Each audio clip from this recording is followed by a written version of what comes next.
Hello. My guest today is an aloof Scot. After 4.5 years working at PoliticsJOE, today is his last day. Millions of views later, Ed Campbell joins me now. Ed Campbell, hello. Hello. What pleasure. This is the closest you got to the unfiltered chairs. Is this unfiltered? Yeah, it's kind of unfiltered. Yeah. But what stream is this being? The presence of the chairs. This makes it unfiltered. Yes, These are James O'Brien's chairs. they are. And did David Lammy fill in for him once? Yeah, certainly did. The great and the good have sat in these. Absolutely. And now it's us. And that was a bit, this is your life, eh? It is. Ed Campbell, this is your life. Thank you for joining us for this episode of Campbell on Campbell. What's the format today, Ed? What Format. Self-indulgent review of Yeah. my time at Joe. It seemed, I think Sean suggested it to me, and it seemed like a better idea. Now we're doing it. I feel slightly embarrassed to be doing it. Well, I think how you come out of this really quite heavily depends on what you say after you make us watch your video. Because if your commentary is, wasn't that fantastic and so many people watched it, I don't think you'll come out of this very What would well. you like it to be? Introspective, reflective, peek behind the curtain. I think that would reflect well on you. Right. Okay. Well, let's see what I've done. Yeah? Yep. Okay. Should we roll the first clip? You think you could try and draw a Scottish border on a map? I think you've included Newcastle and Manchester and Carlisle in. That's a lot closer. Still, it's actually here. Oh, okay. That's a better guess than that. I didn't want to make it too small because I thought it was going to be me. They don't realise how lucky they are to be a part of the UK, in my opinion. That's roughly between Glasgow and Edinburgh. It's actually down here. Wow. So it's bigger. It's bigger than I thought it would be. So that was a clip from Can You Draw the Scottish Border on a Map, which we filmed the afternoon after the 2019 general election. Some wonderful motion graphics. Yeah, tremendous. I particularly like the big buzzer. The noise, the sound design. It's tremendous. The buzzer is much louder than anything else. But I chose that. That was my Jarring. That's my first appearance with a Joe microphone. That was during my work experience at Joe over the 2019 general election. And look where we are now. Look where we are now. So I just Do women often say, so it's bigger than I thought it would be? that screenshot was on my Hinge profile for years. Just a bit of cheeky banter. Just a wee, cheeky Scottish banter man. Um, What, when you look back on this, how does it make you feel? I remember being like thrilled to be doing it, like being like, because I was like a stan of PoliticsJOE, and I broke down the door, and felt so thrilled to be doing the work experience that I did, and what I would say to kind of students doing work experience is like you can get a job out of it, because I did, and part of that was like I got on with everyone really well, I had fun, and worked hard and like made good content. I think this did like quarter of a million views. It's not to be sniffed at. Probably, yeah. And In the heyday of social video. heyday of social video, I was 23, I think. Had the worst eczema of my life. It was so bad I got viral conjunctivitis during this. During the shooting of this video.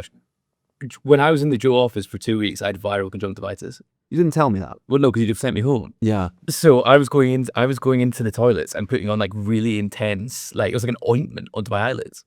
Right. Yeah, And presumably highly contagious. definitely highly contagious. Right. Yeah, but I wanted. Whoa. The audience might not be familiar with the Campbell doctrine, Yeah. which within this office is a phrase used to denote if you are sick, you say, I'm invoking the Campbell doctrine, I'm staying at home. Because with the militancy of a man who works for Boko Haram with 40 schoolgirls. Do you work for Boko Haram? I don't know if they pay you, I don't know. Volunteers. Annual leave? With the militancy of a Boko Haram fighter with 40 school children in the back of a van, you make sure without fail, if someone is sick and they come into the office, you shame them for it and you say, why are you here? Go home. Yeah. But So where did that come from then? I think It's I found this is pre-pandemic. No, the unifying thread is your self-interest. Yeah. It's I don't want to get sick, but it's also I want to be in the office being sick and possibly making everybody else sick. I don't care about. Yeah, I want a job. It is not compassionate. No, it wasn't. Right. It was, but this was We found out what Campbell on Campbell is. unpicking my selfishness. Yeah, if you've broken your leg, you get to work experience and you get yourself a job. Right. You break everyone else's legs. I don't think anyone else got conjunctivitis off of me. Not as far as I'm aware. No, you'd have noticed if ever had red itchy eyes. I mean, it was like 5 years ago. I mean, Someone would have mentioned it. they could well have done. I'm just saying I might not retain that information. No, but yeah, and it's also interesting. Like, I'm not sure we make that video now. I don't think. Well, that's what I mean when I say it was in the sort of heyday of social media, because we were social first, not YouTube first. you could do things like that, and hundreds of thousands of people would watch it. I think things have moved on a little bit now. I don't think it's that interesting either. Well, no, but it's the gimmick is essentially just people in London don't know much about Scotland, Yeah, which is a shareable sentiment. I guess so. I like to think we'd make something more interesting now. I don't know what that is. Or should we yes and this? You would corral all of these contributors, and you would march past York and say, "We are redrawing the Scottish border." We're giving them Northumberland. No, inverse. Inverse. We are invading Scotland. We're taking the borders. Yeah. Right. Central Belt, at least. Yeah. They can have the Highlands. I think it's interesting. Though, is this like a snapshot of Scottish politics still? Yeah, probably. I think it was like, I think the message is still broadly reflective of... yeah. And I think the tweet was like, you want Scotland to stay so badly? Tell us where it is. Which, and I'm not sure Scottish politics has moved on from just like broad statements about independence. Yeah. Yeah. The SNP are still in power. I like the colour balance. Yep. That's not, that has nothing to do with me. Right. I obviously wasn't shooting this. If you were shooting it, though, you would have done a much better job. Yeah. I know you're not wearing glasses. I didn't need glasses at this point. Well, I'd challenge that. I think you needed glasses. You didn't know it at this point. Do you think I needed glasses throughout my entire life? And just, your eyesight does deteriorate.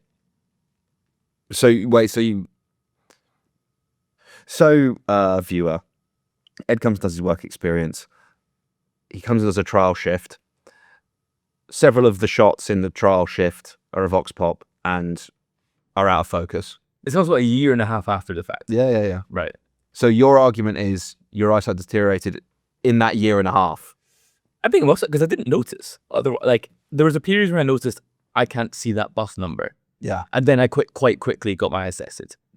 But I wasn't like for 18 months missing buses or whatever. Well, buddy, you're about to get off the bus. What's the Winnie Ewing? Stop the world. I want to get off. Scotland wants to get on. Stop the world. I don't know that phrase. I don't I heard that quote. No. Well, because you're a big old yoon, aren't you? That's why. that's why. Yeah. And I ignore that sentiment. Stop the world. Scotland wants to get on, I think, is the quote. Really? Yeah. I don't think that's very good. I think it's not. I think that's a nice quote. I think it was fine. Scotland entering the global community. Did you think? Which is a bus, for the purposes of the metaphor. Did you think when I handed in this piece of content that 6 years later you'd be doing a career retrospective with me? No, Ed, I didn't. No. No. Wow.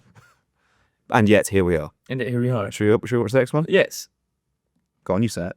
Roll the clip. There are no houses for the youngsters. And that's about it, really. There isn't much more to say, as the politics are bad, the government is bad. We need a complete reshuffle. Do you feel sorry for young people trying to get on the housing ladder? I do, so much, yeah, because they don't have a chance, do they? There's no hope for them. I mean, where are they going to find 30,000 to put down as a deposit?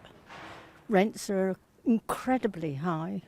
So no, I don't think it's fair on them. So after we watched the first clip, which, to lift the curtain, is playing on a conventional aspect ratio TV that we're watching them on, and the first clip had a distorted aspect ratio. It was stretched. Because the original video file was presumably in 1:1. Yep. a square for Well- those who don't know what that is. We are now watching vertical video. Yep. Horizontally. Yes. And this poor woman, she's not come off well from it. No, she looks like a toad. But very astute. So Ed, Extreme Britain clip. Extreme Britain clip. How do you reflect on Extreme Britain? I think Extreme Britain allowed. I think it was a good YouTube series that it did what it said in the tin. It had like good social clips as well. I think it did something. I think this is a good example of something that I'm quite proud of what we've achieved. Is I think we're quite, as amongst the team, we're very happy to not put ourselves into things. We're happy for like this contributor to speak for themselves and giving people a voice and a platform to like say things like this. This is like 10 million views on Instagram. I think. I think she. You don't expect an old person to be so empathetic and so astute, articulate in kind of the pressures and issues of the housing crisis. And I think something I'm quite proud of PoliticsJOE for is allowing people the space to surprise you. I think a lot of other publishers would be looking for like a gotcha. Be like, well, is it your fault? Like, I think that woman probably bought her house for like $2,000. I'm sure I asked her that, and in the full Extreme Britain video, you will be able to see how much of that. And I think a different publisher would be like, it's your fault. But I think we don't approach contributors from that. We approach them with kind of empathy and sympathy and allow them the space to express their views. I think there's people, other news publishers are trying to like find the secret sauce of what makes something go viral. And I think it's just, a lot of the time it is just, is it interesting? And that is interesting. Yeah, I'd add to that emotion. As in what is the secret sauce to going viral? And again, there isn't one. There are component parts to creating social video that if you include them, you increase the chances of it doing well. But anyone who says, I know what goes viral, is lying. Because there is still just an element of chance to it. There's things outside your control. Timing, the discourse. But yeah, certainly striking visuals, shareable emotion, strong characters. And I actually think this has all of those things. Even if the visual is a little bit by our imposition of putting the text on screen, but that contrast of elderly woman breaks down the housing crisis and then showing an elderly woman. I know it's not exactly like an atomic bomb going off, but it is still relatively arresting. Yeah, I mean, I think that series was great. You know, he did an absolute ton of views, met some very interesting people. Travelled around the UK, went to places. I think that's something about PoliticsJOE that I would never have been to Hartlepool if it didn't work here, or Workington, or Dover, or Totnes. Yeah. Or the Valleys. Totnes is an interesting town, isn't it? I liked Totnes, yeah. Because it's quite kind of funky. Yeah, it is. Hippie radicals. Yeah, Yeah. that was cool. And also like conspiracy theorists. There's like a paper that operates out there. It's like The Light. Oh. I think that's published in Totnes. Yeah. Yeah. I don't want to, if I'm wrong on this, I don't want to slander The Light. But is it the like anti-vax? I think it's a conspiracy theorists thing. I'm sure they deny that. And everything else. Yeah. I think it's nice. I think this is you at your best, really. You interacting with other people. I think that's where your secret sauce is. It's also as well, I think like what's quite funny is I think people think vox pops are easy. When in reality, quite often you're standing on a freezing cold high street for hours. Yeah. Don't want to talk to you. And it can be quite demoralizing. Yeah, but I mean, look, it's not coal mining, is it? There's worse. Yeah, I don't have much sympathy for the boohoo. I stood out on the street and had to ask people their opinion line of reasoning. I do think it's hard, but for different reasons. at the end of the day, getting to speak to people, hear their political opinions. Contrast, you could go and meet a Vox Pop in America, and it's hard for a different reason because everybody wants to talk to you. Yeah, you're oversaturated. There's something quite uniquely English, British. Although what I would say is anytime you go to a place like any of those towns you've mentioned, they are a lot more receptive to speaking to you. Because media are never there. Yeah, versus in central London where everyone's like, fuck you, get out of my way. I want to eat a Pret sandwich 5 minutes ago. And also, if you walk down like Brick Lane, like you're inundated with like street interview TikTokers. It's not just Vox Pops aren't just hard for like your outside. I think they're hard to make good. That's where I was going to say. Because you can have 8 people giving their opinion, but if their opinion is I don't know who that is, well, you need to get another 8 people. Yeah. And it's about identifying whether or not you have the material to make it good. Yeah, people think it is because of the way that broadcast media do it, which is essentially they have it as a mechanism to provide balance to a report where it's like, you know. Or filler as well, to be honest. Labour voter says X, Tory voter says Y. What do the people think about the budget? Back to the studio. Versus, it's like an old tabloid saying, which is that every single person in this country has a front page story in them. For sure. They just don't know what it is. And I think that's a pretty good proxy for people who are looking to make this kind of stuff, is just being, what do you think about X? And if that's all you do, you've got to luck out to get something interesting. You know, the mark of someone who's good at this is that every time they do not come back and say, oh, the answers weren't very good. You know, that's not. You get good answers. The skill is in interviewing to procure those answers, and it's something I think you're very good at. Also identifying stuff that, although it isn't directly pertinent to the question you're asking, is still interesting. Yeah. The example that leaps to mind is the indoor gamer. Yeah, massively. Where was that, in Tiverton? Honest and Tiverton, yeah. And now immortalised in Duke Nukem 3D. Yes. Yeah. So this was, I think I was doing a Vox Pop. I used to shoot these by myself as well, which is crazy.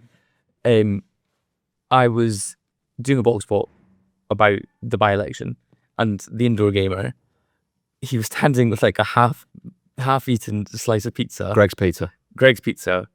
And it was like, we were asking like, do you mind that the Conservatives had parties during lockdown? And his line was like, I'm more of an indoor gamer myself. And that's the only thing he contributed to the video. But you're just like, it just adds colour. Yeah. Spice.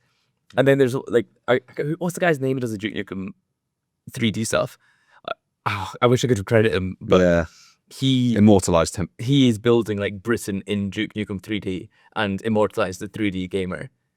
Indoor gamer. Indoors. He is 3D. He is 3D. He is 3D. But he immortalised him in 2D. Yeah. On the Duke Nukem Britain thing. Lovely.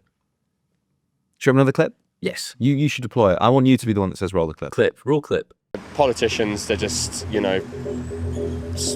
coked up posh boys that think they can run the entire planet, and it's just like, what?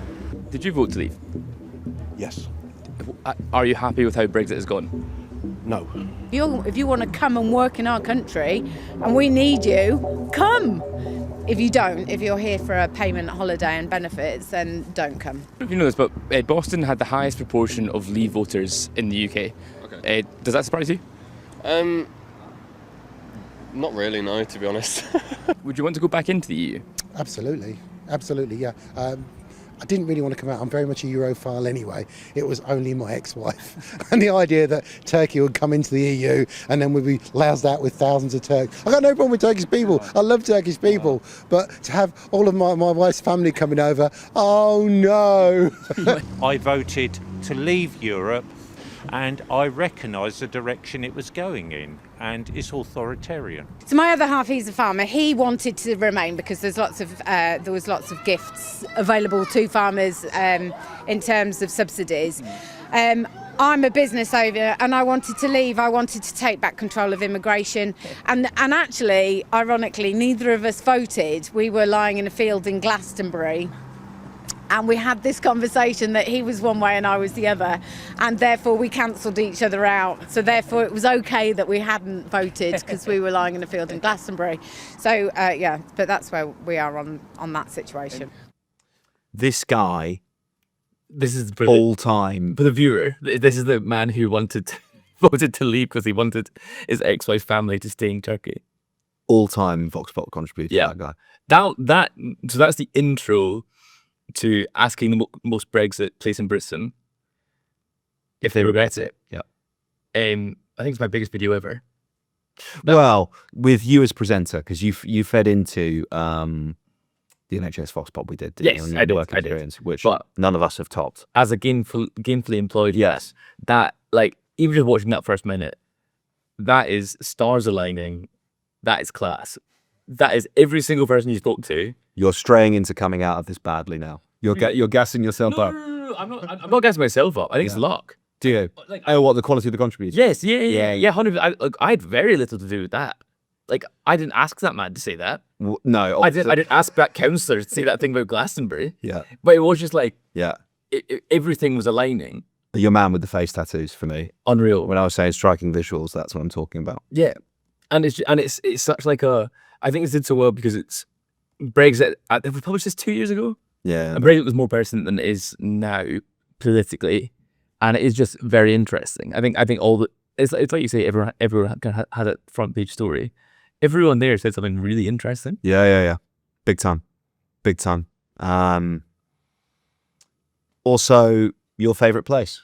Boston. In Lincolnshire. I've done some great pieces out there. Visited twice. I might never go back. Oh, really? I think it's one of the only places I've been like, not for me. Yeah. I think it has an evil energy. One of the highest murder rates in the UK. Yeah. But like, it feels odd when you're there. Alive. No, Well, dead. dead. It feels evil dead. There's like an aura and a presence that is not good. It just sort of like, it's unsettling, I think. Yeah, I think there's some pretty shady sort of human trafficking stuff going on, isn't there? Organised crime.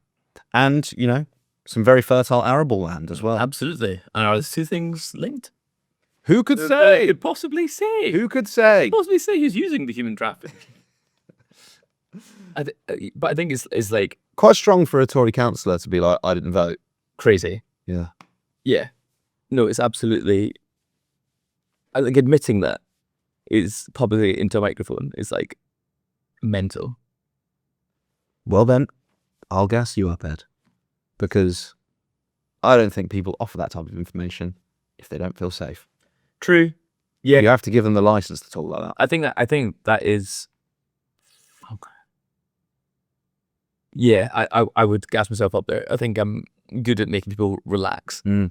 Laura came with me in a shoot once, and she said that I have a boyish quality, which made me seem unthreatening. This charming boy. I've told you about when I met the ULEZs. Do you know this story? Yes. I don't know if I've told this on the podcast before. Trafalgar Square?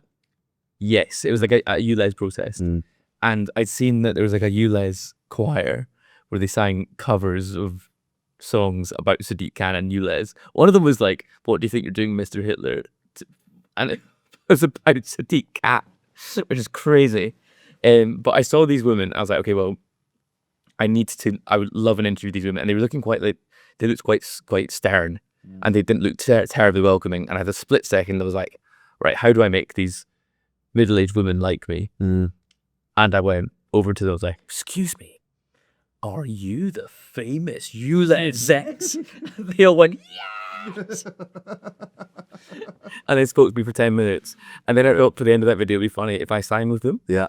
And they even did the lyrics for the Mr. Hitler one. I was like, I'm not singing. What were they? What were the lyrics to it? What do you think you're doing, Mr. Khan? Something ULEZ. Is Amazing. Didn't catch on. the one I did sing was maybe because I'm a Londoner. It's like maybe it's because I'm a Londoner that I want rid of Khan. Something like that. Yeah, nice. We want to get the cameras down swiftly and put them all in jail. Nice. But I think that's like something that I enjoyed was going around the country, meeting lots of interesting people. One of the perks of the job, I think. One of the big perks of the job. Traveling far and wide. Yeah. Yeah. Meeting people, man. Yeah, it's good. I think it's also like if it's something that it informs our political commentary quite a lot, is that we go out and we leave. Because it's a different job, right? If you're like in the lobby, you only kind of travel outside if you're traveling with the lobby packed, like a visit from a minister or whatever. Like it's very rare that you're actually not in London. And it informs our commentary to be like, people in the Andersons constituency didn't actually care what you said about capital punishment, but they did care about the new bike lane that's opened. Yeah. That was another classic. Should we have another clip? Roll the clip. Well, what happened to, innocent until proven guilty? It's affecting all dogs. Do you know what I mean? Like my dog, like the scrutiny he gets, the looks he gets when I'm walking down the road. Do you know what I mean? It's just not fair at all, mate. Stop making us suffer and worry, and let us know what you're going to do now. Don't make us suffer. There's rapists and murderers and everything else roaming the streets, and paedophiles, and nothing's quickly done. Everyone here is not the stereotype what the news is portraying, drug dealers and rappers. We're normal people. We're normally family people that love our dogs, If any time that I'm upset or anything, my dog will come up to me. They're trying to say that these are a dangerous killer breed. My sister has these with 3 kids and she's pregnant. And the dog will sit and cuddle up with her all day. They're an absolutely lovely breed. It's not the breed, it's the owners. What's the difference in a Chihuahua wearing bling? Do you know what I mean? Yeah. This is my dogs, do you know what I mean? It doesn't mean it's a statement or anything. At the end of the day, it's a bit of bling. Elton John wears this. Do you know what I mean? So why can't my dog? Do you know what I mean? Yeah, exactly. Sam Smith probably wears Worth. Do you know what I mean? He's not wrong. No. I claim capture that. Yeah. Of like the autumn of XL Bullies, Sam Smith still being a perfect cultural. Was this before or after he wore the inflatable thing? Probably around the same time. They wore the inflatable thing. Probably around the same time. I think this is my favourite sort of shoot to do. Yeah. Interesting protests happening. It's reactive. That was a same day edit. I think that was me and Sean. Me and Sean on a Saturday. God, what's better than that? You used to do some work, didn't you? I sure did. Me and Sean on a Saturday. Hanging out at the XL Bully protest, speaking to these interesting people. And I think we'll have a same day edit straight to the hub. The hub at Westminster. A lot of PoliticsJOE videos over the last 7 or 8 years have been filed from that. Getting that. Premiering hub. Editing it all out, getting out on a Saturday evening. Did numbers. Pressure, the adrenaline.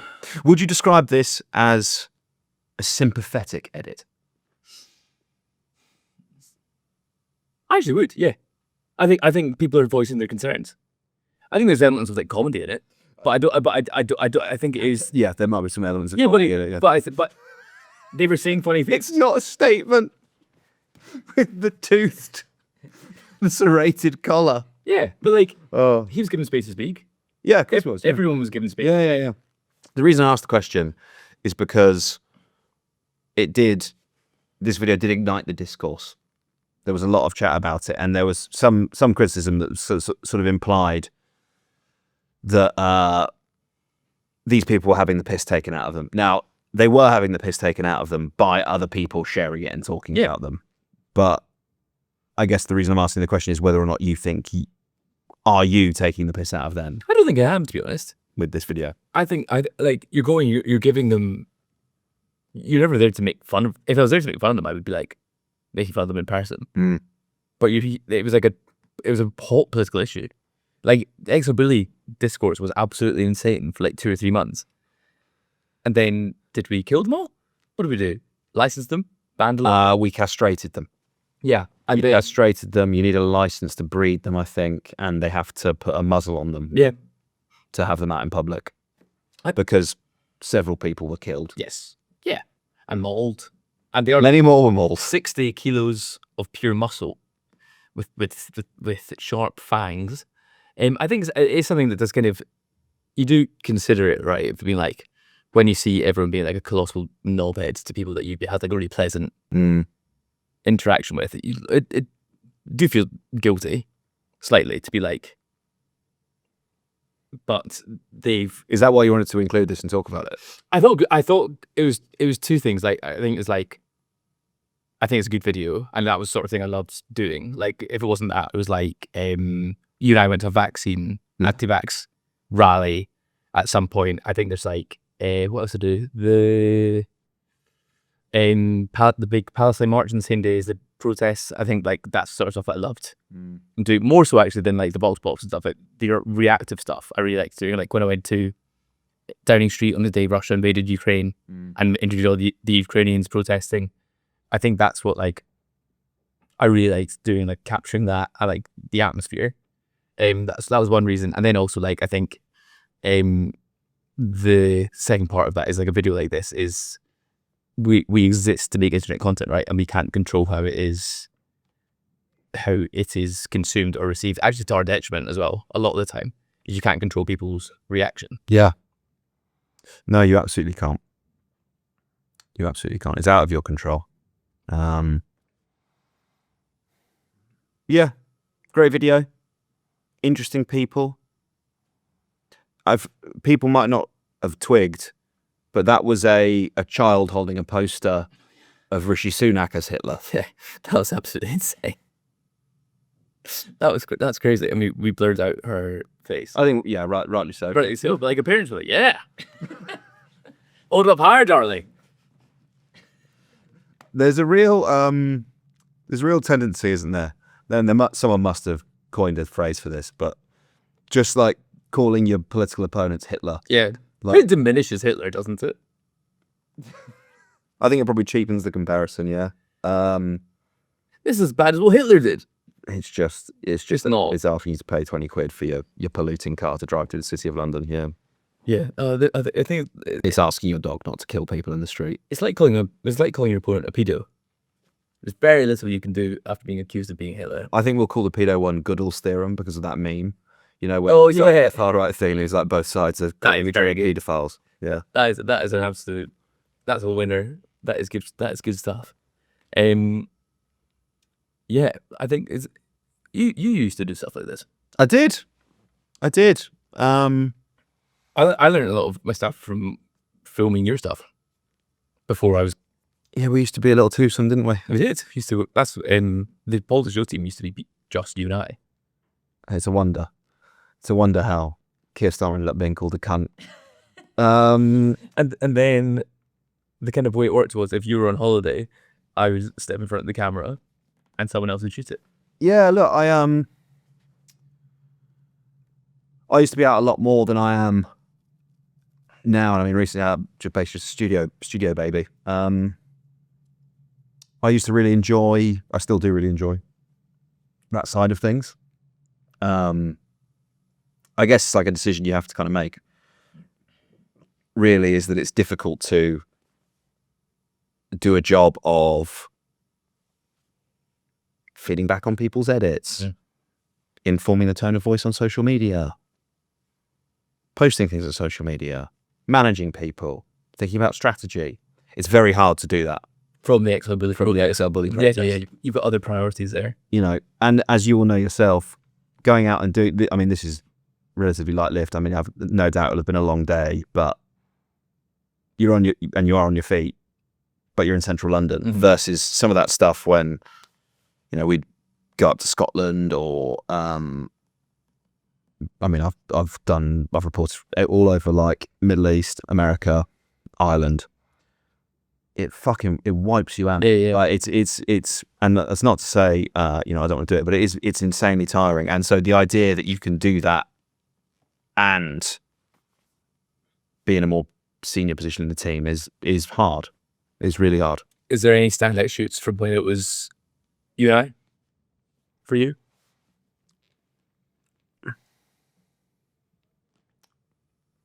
What's my favourite thing that we made together? Did we do Are You Getting Any together? Yeah. Yeah. That was real social media fodder. That was, we stood on, was that Westminster Bridge? London Bridge. And just asked during COVID, male passers-by if they were getting any. If they were having sex.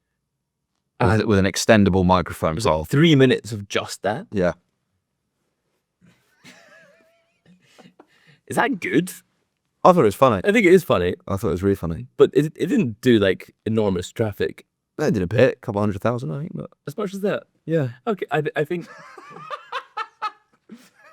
It's quite simple. Did it do quite well? Yeah, it doesn't have to be complex, you know? No, but it's that's a real... There's a really good Vox Pop that we talk about a lot. I can't remember the journalist's name, and so I apologise for it. There's a guy in Dublin. He's on a bridge over the Liffey, and he stops me. Excuse me, sir, would you fight and die for Ireland? And that was our take. Yeah. We're like, are you getting any? Are you getting any? I think that was good fun. When we went, and we never published it, we went for a walk with Nick Thomas-Simmons. This is when there used to be a series called Outside Westminster. Yeah, which we were trying to reinvigorate. And we didn't publish any of them. We didn't. And so we went, the idea was like you take an MP and do a hobby with them. Yeah. Get to know them. So to like, as an example, one of the things, this is probably my favourite one that didn't see the light of day, was we were in Scotland and making a film about men's mental health. And whilst we were up there, we stopped in with Douglas Ross and he showed us how he trained to be a referee. Yes. Interviewed him in the middle of the pitch. Funny aside, we also asked him a question that we were asking everyone whilst we were up there for this mental health film, where we were asking men like, what's something you're proud of? What's something you've done? And there was this one of my favorite things we've ever gotten actually from an interview. Possibly going and making that film is one of the favorite things I've ever done with you. And we're like, what's something you're proud of? And this guy just starts talking about a time he essentially talked a guy down from a bridge. Yeah, that he was going. He's driving along. He gets to the bridge. Someone's sat on the edge about to throw themselves off, and he gets out and basically saves the guy's life. I think that's, if you're interested, that is the very first thing in the Scotland film, I think. Yeah. Or it might be at the end now, actually. I think maybe it was at the end. We had like a montage. He's a bald man. Yeah. So look for that guy. Yeah. And you'll be able to find it. But what did Douglas Ross say? Well, I said, Douglas Ross, you know what's something you're proud of? And he said, my hair. Thank you, mate. Which is fine, you know. We're getting men to open up. This is safe. We can be vulnerable. No judgment. But we went to the Valleys to meet Nick Thomas-Simmons. Yeah. And it was just like, we'll just go for a walk with them, which is pretty crap anyway, crap idea. Yeah. And he was really interesting and charismatic off camera. Yeah. But when the camera was rolling, he just froze. Yeah, he was dry, wasn't he? But then I would kind of like try and sneak it and be like, well, they're having an interesting chat, and kind of surreptitiously click the record button. And it was like he had a sixth sense. He knew. Boring. Yeah. I remember that interview because he was Shadow Home Secretary, and it was his opposite number was Priti Patel, and Tyrone Mings was like publicly going to war with Priti Patel. And I essentially, to continue the sort of make it a footballing and metaphor, I teed him up for an wide open goal. Be like, you know, isn't it disgraceful that these beautiful young boys who represent the glorious and proud nation of England have to put up with this from the Home Secretary? And he just absolutely did not go in did not go in 2-footed, didn't go in 1-footed. Didn't even try. Let the ball go past. It wasn't even a 50-50. I don't know how many more of these I can do. He got into the stand and sat down. Yeah. Didn't want to do it. And so, for various reasons, I don't think that series is going to see the light of day. No, and you played snooker with Ian Murray. I've got in Edinburgh. I got hustled by Ian Murray. You did, and it was also like what was really funny was Oli was just playing snooker, and several times I had to prompt him to interview him. Yeah, Ian Murray says, "Oh, we'll play. I'm a big snooker fan. We'll go to the snooker club. Great, let's play a game of snooker. Cameras are on. Should put some money on it. Tenner each." This was the first time I'd ever played snooker on a snooker table. It's hard, isn't it? It's incredibly hard. They're massive. It's incredibly difficult. So, like really, really hard. He very generously at the end was like, I think obviously having established that I could not play snooker, was like, you know, he offered me my tenner back, and I said, no, you keep it. No, you keep that because a bet is a bet, my man. Yeah, that was a big send for us. Big old send. A week in Scotland. Up there for a while, being driven around you. Yes. Without glasses. Without glasses. No, I had. You had prescription sunglasses. I could wear during the day. Yeah, and at night time it got tricky. And then we didn't drive at night anymore. Yeah, because it was bad. That was not good. Should we have another clip? Yes, roll clip. You die because your policies. That's not right.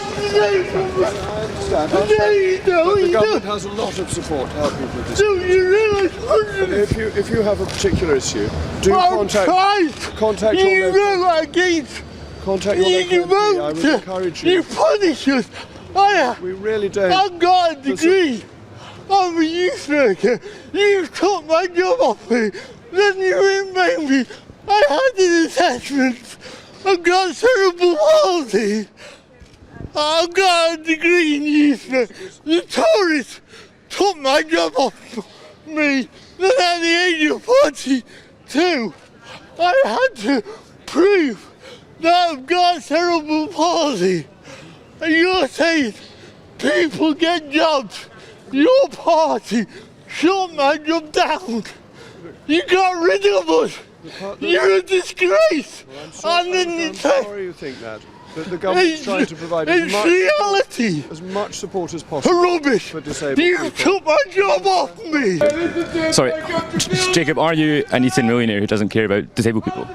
The government has introduced a whole stream of policies to prioritise helping disabled people and working out what they can do. And that's the basis of personal independence payments. It's a positive scheme to help people maximise their opportunities and to help them in employment. And I think that is a better system than the one that existed beforehand. And these were part of Ian Duncan Smith's reforms when he was Social Security Secretary or Secretary of State for Work and Pensions. And it is designed to give people like that gentleman the opportunity to find jobs that will be suitable for them. And I think this is absolutely the right thing to do, but it's about focusing on people as individuals, and I think that again is crucial. What a fucking question, Ed Campbell. Woo! Take his head off. You like to say sorry before that? Yeah, sorry, Jacob. Sorry, Jacob. But I rewatched that yesterday. I was kind of stunned at the question. Yeah, it's punchy. It's great. Did he stop talking to you after this? No, because you bumped in, you doorstepped him a couple times later, and he would just be like, "No." No, he never said no. Am I confusing him with somebody else? Am I confusing other attempted doorstops on Tory? He would always engage. Yeah. And then at one point he didn't say anything, and I said, "Are you going to answer my questions?" And he said, "Ask a proper question, and I'll answer it." But this is the first of my many doorstepping of Jacob Rees-Mogg. In the background, never noticed this before. I think Kit Malthouse walks past. Yeah, there's a few faces. Seb Payne is in the background. But Kit Malthouse must be like, "I'm glad that's not me." Fucking hell. I think, like, for context for this, you were in fucking Lisbon at some conference. Yeah. Well, that's COP. That's COP26. Yeah. You were on holiday. I think I was on holiday, yeah. And we were just doing a vox pop of, like, young Tories outside of Conservative Party conference. And I'm vox popping someone. And then I just start to hear this interaction. I'm so sorry that we're actually just going to do this. And I think it's quite funny is you can see me, like, thinking tactically about assessing, like, I'm trying to identify, are any other journalists here? You can see the guy in the camera opposite. Yeah. Turned out to be a student, I think. I didn't know that at the time. And I was like, oh my God, we've got something, like, really good. Holy shit, how do we get this out as quickly as possible? Yeah. And then just walked along with Jacob for a bit, asking him questions. I've kind of forgot how that's a really hard watch as well. Yeah, what the guy says is, like, very powerful. Yeah, it is. I mean, it did a lot of views, didn't it? So for good reason, because it's like his emotion is clear to see. And I think as well, just like this is the most at sea moments I've felt. Oh, really? Because I'd never done something like this before. Yeah. I think this is the first time I've doorstepped anyone. It's Jacob Rees-Mogg. And so, like, I felt Sorry, that's the first doorstep question you've ever asked anyone? Ever asked anybody. And now started, you mean to go on? And I remember thinking, I was like, shit, this is going to be really big. What the fuck am I going to say? And, like, did you sleep well, Jacob? And also, you can see at one point, I clock the camera because I'm making sure that our camera person is filming. And, like, I'm thinking, I was like, I'm so worried about everything that I'm just, like, darting around, eyes darting, making sure that it's all going swimmingly.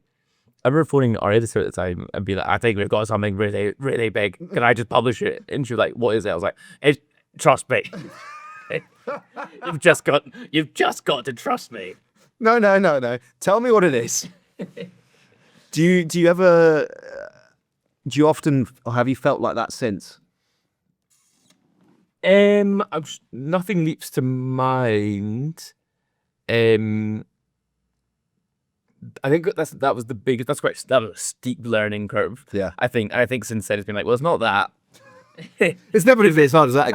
And if you listen to the full interview, now having like experience speaking to politicians, there's opportunities for me to push back or like query, because his argument is basically that the Conservative government didn't cut his job or his benefits. It was the local council's decision to do that, but the local council decided to do that because of the cuts in funding from central government. Yeah. And I don't put that point to him, but I think it's like I can see how green I am in that, and I think it's like it's a nice time capsule. And there's like a theme, right, of me like every Tory conference interviewing Jacob Rees-Mogg. Do you think he seeks you out now? No, I don't think that. I think he's like, fuck off, man. You again. It was I think the one who must not be named was with me at Tory conference last year, and I just bitched out of one with Graham Brady. It was so funny. I asked such a shit question. Yeah. And he was like, yeah. Fuck. Didn't publish it. It was so shit. Yeah. Thanks. That's really nice. I should, sir.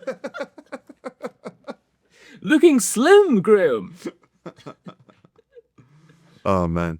And I think like this is like a nice time capsule, like something that I did a lot. Just hang outside conferences I wasn't allowed in. Yeah. And try to speak to people. Amen. Which is always good fun. You'll get him anyway. You don't need to be in there. It was like me and Owen Jones for a long time. Yeah. No, they let him in. Eventually they did. There's a couple of times that they didn't. But I think it's like, yeah, I think it's a nice. I don't know. I think it's good. I think it's good as well, mate. Proud of that. Looking back, We should be. How was I? 24? You were, but 25? sparkle in your old man's eye. Absolutely. At the age of 24, my mum gave birth to me as a fully formed 21-year-old. I could ride a bike. How many more have we got? Is it one more? One more, I think. One more, last one. Here we go. Crowning glory. There are all sorts of routes into porn, and I especially wanted to chat to Ryder about his. He started making OnlyFans content the same week he got out of prison. What were you inside for? For robbery. Robbery? Yeah. What content is it that you make? Do like boy, girl, bye, boy, girl, boy. I do literally like everything. Mm-hmm. How would you describe your own sexuality? Straight, gay for pay, innit? Yeah. So are you sleeping with men? In videos? Yes. Yeah. So you're having like full Yeah. sex? Obviously top only, like no kissing, nothing like that. But yeah, it's a job. Do you know what I mean? I think like if you go into a normal job in like a normal life, there's parts of the job what you're not going to go home and do. Mm-hmm. But when you're in work, you do it because you're getting paid to do it. Yeah. And I just see it like that, really. I just think it's exactly the same. Like there's a stigma attached to people in the adult industry. Were you nervous about that at all? I think it's a worse stigma to have on somebody who's committing robberies to make money. Mm-hmm. Do what it is, what's making consensual videos with other actors and actresses. Mm-hmm. I'd rather be a porn star than an armed robber. I'm living a lot more comfortable off doing this than what I was working on a building site. While I was working on a building site, I was committing crime as well. Is it as much as you were making from crime? It's close, yeah. It's close, yeah. You should go into school. I did not understand what you meant when you said that in the first one. I had to ask you, what do you mean when you said you should go into schools? As like don't commit crime. Yeah. Do porn. Where did it... First of all-time quote, I'd rather be a porn star than an armed robber. There's a couple. Top only, no kissing. Yeah. With that, when he said that, that's like, it's just so funny, like the internalized homophobia thing. Like is it? Well, he's straight, I guess, and he's like having sex with men, but like you're having sex, you can kiss them. But I guess it doesn't make what you're doing any less gay, does it? Well, I'm projecting here. Yeah. But I'm assuming his internal logic is kissing is emotional, bumming someone isn't. That's what he's saying, isn't it? Yeah. But you do gay stuff. Oh yeah, only top though. Only the most full send version of gay sex. I just top. I'm not. No, do you do gay stuff? No, I just fucked them. What a guy! What a man! I mean, how far you fallen? You know, doorstepping Jacob Rees-Mogg, holding power to account, shining a light on injustice, chatting to Ryder. Oh, I like that. About bumming lads. I like this as well. I like this way more. I like the set. I like the location. Do you know what that was? This could be the beginning of one of his films. It could be. That was it was like one of, so this is at the Pornstar University from a piece for JOETowers, and that they had loads of these sets, and this one was like Granddad's flat, because one of his, I can't remember the guy's name, but one of the porn stars who performed there has a good granddad character, or he is an old man. I didn't quite understand that part. But Wait, sorry, what? So he plays the character of an old man, but isn't an old. Sorry, he either is an actual old man, right, or he pretends to be. Right. Okay, got you. And he just goes and like makes porn in this like stereotypical. It's like a care home living room. But that's. I love this. I love it too. I think Pornstar University is this. Me too, to my own horn. I think is the best thing I've ever done. Really, and I think it's what I'm most proud of. And this is your favorite thing. 100%. Yeah, and that's what I want to make more of. Yeah, in the future. I think like just hearing from people like Ryder, fascinating. 2 weeks out of prison, bumming lads. Top only, no kissing after 2 weeks free. Do you think there's a connection between the experience in prison and him? Where did you learn to do this? And I think it's like a nice. Was he massive? He looks massive. Yeah, they're an old Jack. I don't think he's that tall. No, he looks broad. But he was like he looks very strong. Yeah, he's built like a rhino. Yeah, it looks like an ox. He dropped for England. And I think that's like, there's such a seam of like, because I'm going to describe this as underground. It's actually not underground. No, I think 20 years ago this would be kind of underground. But subversive. I said it before. I'll say it again. I think one of the craziest things about less so our society, certainly Americans, is just like that everyone is a porn star now. Like, and I mean that in the sense of OnlyFans. I mean the fact that just normal people have commodified their sex lives is an astounding social phenomenon.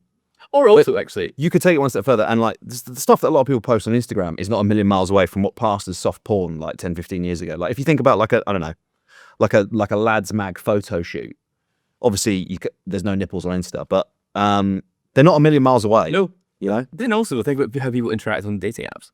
Yeah. Like sending each other nudes. Yeah. Like you wouldn't be like 30 years ago, you weren't taking a photo on film and getting it printed and then sending it. Well, no, come on, fucking wake up, buddy. Get a Polaroid camera, put it in under. Like you're not going into Boots, are you? Sorry. There's a few pictures of my knob after the family holiday. Three rolls of film here. You have 96 photos of my penis, actually. Colin, I will pay you handsomely. Color gloss. I met someone who did those developing. Yeah. Happens more than you'd think. I think so. Happens more than you think. Obviously, flat policy is if you don't get any pictures back. Yeah. All sorts. Drug use. Like hardcore drug use. Jesus. Yeah. But I think like just this is a good exploration of like current sex work. Yes. And like current adult content creators and hearing from people you don't normally do. Like I saw like the Sun did a video about it, which is insane to do. I think that's a complete waste of money for the Sun. Surely, start making like. I mean, this is quite up their street, isn't it? It's like sexy, but it's like tabloid. But they did it, and it's so like. I don't know who the journalist is, but he's maybe like a guy in his 30s. But he's wearing like a flat cap, and he looks like a character from like a Guy Ritchie film. Yeah, and it's very much like. Oh la la, madam! Oh, don't tie me up. Yeah. Whereas I think how we approached it was like humanizing. Oh yeah, for everybody. Sure. I think that's the guiding principle. I think that's the guiding principle through all of your work that you've just very kindly, showed us. It is humanizing people, and it's like, I mean, look at his face. Look at Ryder's face. Oh, I've made him laugh. Yeah, he's got a big old smile on his face. He was having a whale of a time talking to me. Everybody does, Ed. Everybody does. I think that's my favourite thing, and that's what I sort of hope to do more of in the future. Yeah? So if you're a commissioning editor, Porn School Part 2. you know where to find me. Yeah. This was a funny conversation I had with Laura. I wanted to go and do like a report on the Pornstar Awards again, and they said you can't come and film, you can just come as a guest. And I said that to Laura, and Laura went, I think professionally it would be quite good for you to go and meet other people. Yeah. Tough one to sell with the wife. Oh. So wait, Porn Awards again. Is it? Oh, what, are you going to Vox Popping? No. Right. What? You're just going? You're just hanging out? You're just hanging out with Britain's biggest shaggers? Right. Yeah. Cool. Stop only no kissing. It's fine, love. Don't worry. Don't worry. Well, I think that's a sort of glowing endorsement, isn't it? Because getting your access to that the first time round was already a little bit tricky, right? It was quite difficult, yeah. Because, I know we're laughing about the things that Ryder's saying, but I would say we're doing it in a good sense of humour. Yeah, we're not being cruel about it, right? But obviously there are plenty of media outlets, yeah, exactly, who, for want of a better word, think that these people are scum.